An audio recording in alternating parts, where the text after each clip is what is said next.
Alright, lesson 3 is on the validity of a proof or argument.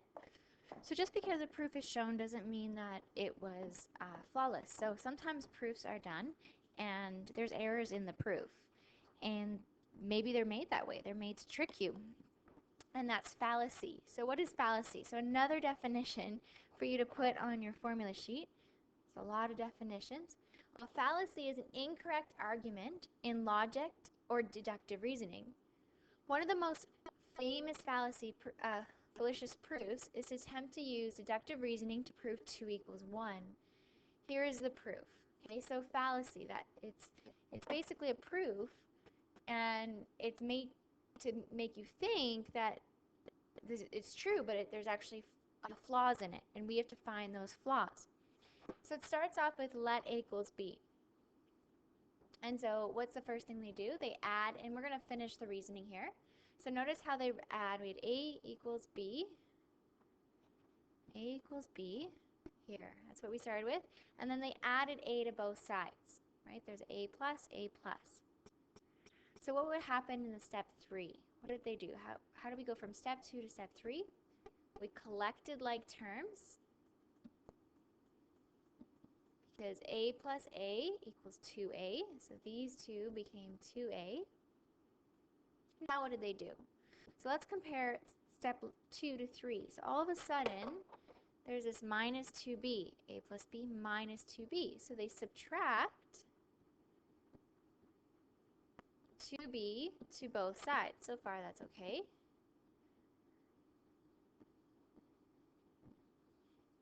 Okay, so then what happens next? So how do we go from step 4 to 5?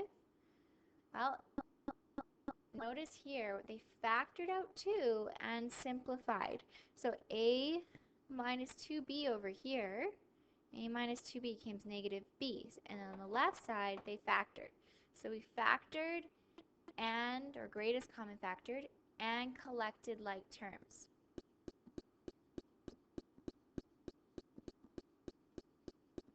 Okay? So we always have to give our reasoning. Now what happens? So how do we go from 5 to 6? So divide both sides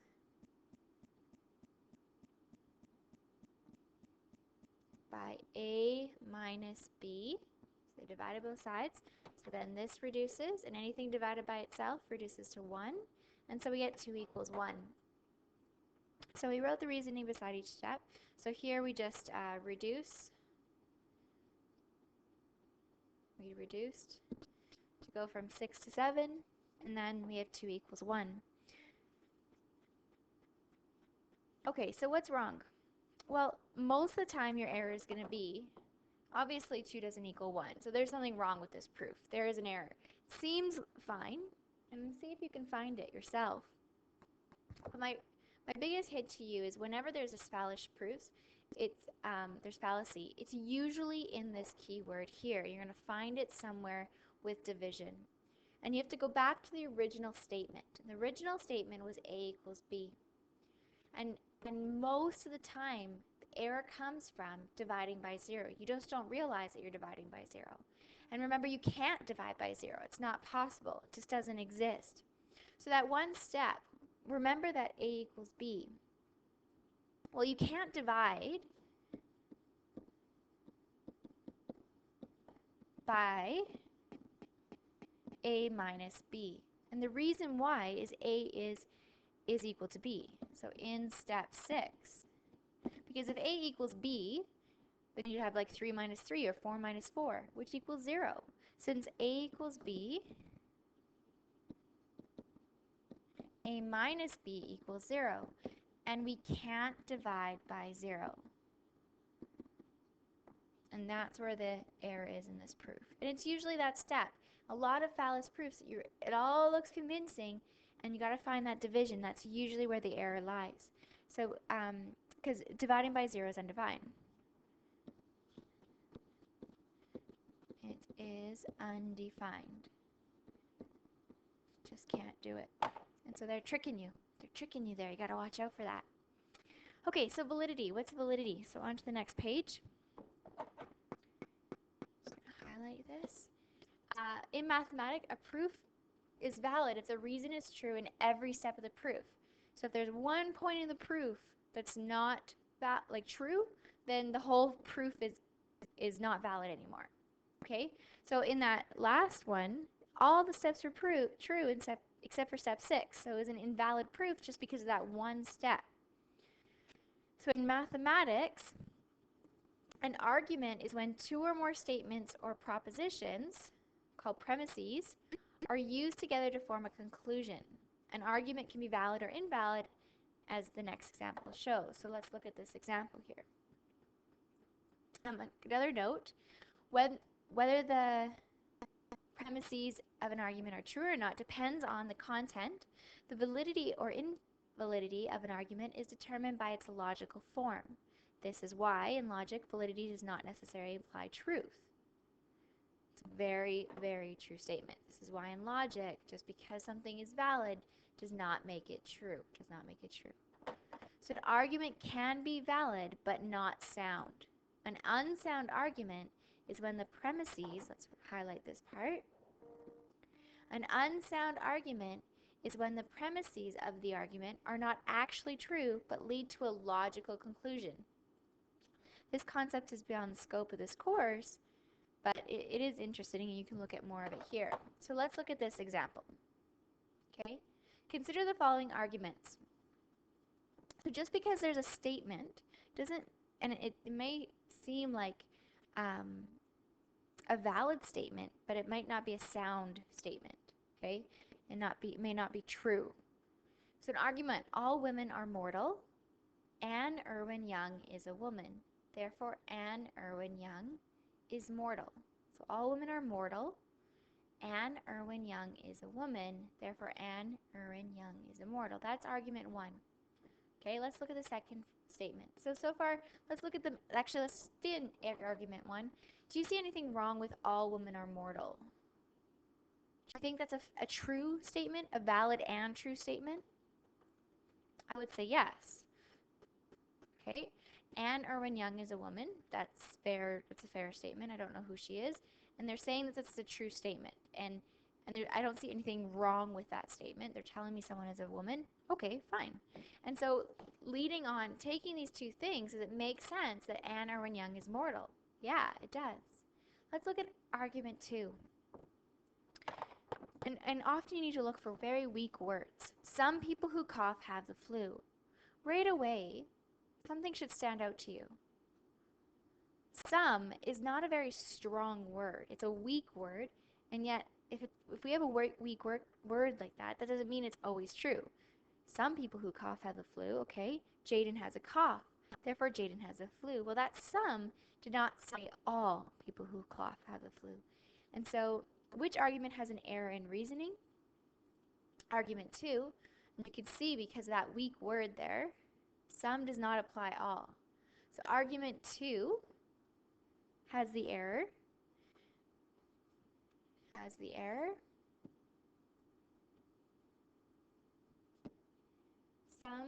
Some does not apply. Some does not imply all. Right? It's a very weak word. So Jaden doesn't necessarily have the flu because only some people who have a cough have a flu. Okay, moving on. Okay, this is a very famous story, and you might want to pause and read through it and then listen. So 3 friends purchase a package deal to a convention. The package deal includes tickets, a room and boarding during the convention. 3 friends travel together by car from Lethbridge to San Diego and arrive a day before the convention is to start, late at night, and consequently need one more night stay at the hotel, not included in the deal. So, okay, so the hotel has 1 room left, but it's still under renovation. So the manager says, okay, I'm going to give you a discount, and the manager charges $30 for the room, and the 3 friends then give $10 each. Okay, so that they arrive, $30 for the room, so they each pay $10 each. Everything should make sense up to this point. Now the next morning, the manager rethinks the rate, and he kind of feels bad. Okay, because he decides to give them a further discount in hope that they might book again next year. So the manager tells the bellboy, gives the bellboy $5 to take to the room and give back to the three friends. Well, the bellboy's not dumb, right? He sees, okay, $5 and I have to give to three people? Obviously, I can't split this. So the boy is devious and he says, okay, well, this is not very hard. I can do this. I'm going to give them $3 back and then keep 2 for myself. This way they can give back, they can split it evenly. So he gives the three friends the $3 refund. The three friends the $3 refund. Each friend takes $1, so $1 each. The friends had originally paid $10, but now each of them received $1 back. They have only paid $9 each now for the room. Okay? They are happy that the manager has given them a further discount and will come back to the same hotel next year. And the bellboy is happy as well because he has the $2 extra in the pocket. Bill, a student, reads the story and he calculates the total cost of the room now. Well, there is $9 a person they paid plus 3 people, or there was 3 people, so times 3 people plus the $2 of bellboy. That's $29. Where's the missing dollar? So that's the key to this question. It was, where is the missing dollar? And you might want to pause and really think about that. So $9 per person, because they each paid $9 for the room, and then plus $2 for the bellboy. Where is that missing dollar? Where is that missing dollar? Okay. This is a very classic riddle. It's been told many, many times. Very popular. Here's the problem with the reasoning. So this is a classic of misdirecting the reader. We're going to write this out. This is a classic example of misdirecting the reader. So what happened here is we gave you the logic and we made it sound like, okay, yeah, that's what happened. The reader. So Bill's calculation is actually incorrect. The correct calculation actually should be the total was $27 for the room, right? But that $27 includes the $2 already. Okay, it includes the $2 already. So originally they paid $30. And here's the problem, is we added the $2. But instead, they should have subtracted the $2. Okay, so they paid because they already have their $1 back. This is what they paid. And so really they paid $27. That's $25 for the room plus 2 for the bellboy. And so that would have been actually $25 for the room. So there isn't an extra dollar missing. Okay? Because so the difference is actually 25. The $5 was $1 each return plus 2, and then the 2 for the bellboy.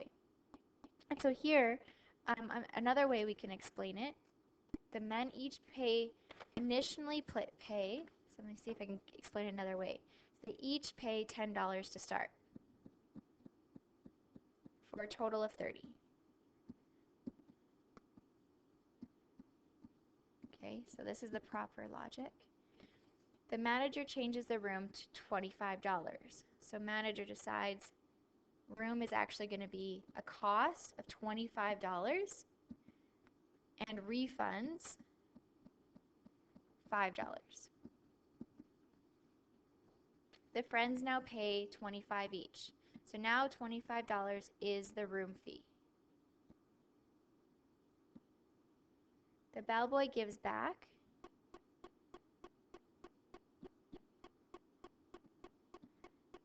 the bellboy gives $1 each for a total of $3.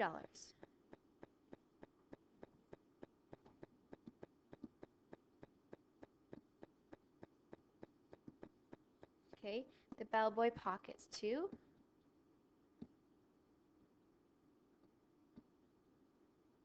Pockets $2. So here is what we got. Therefore, the price of the room, which is now how much? $25, right? The new price of the room is $25 plus the refund, which is $3,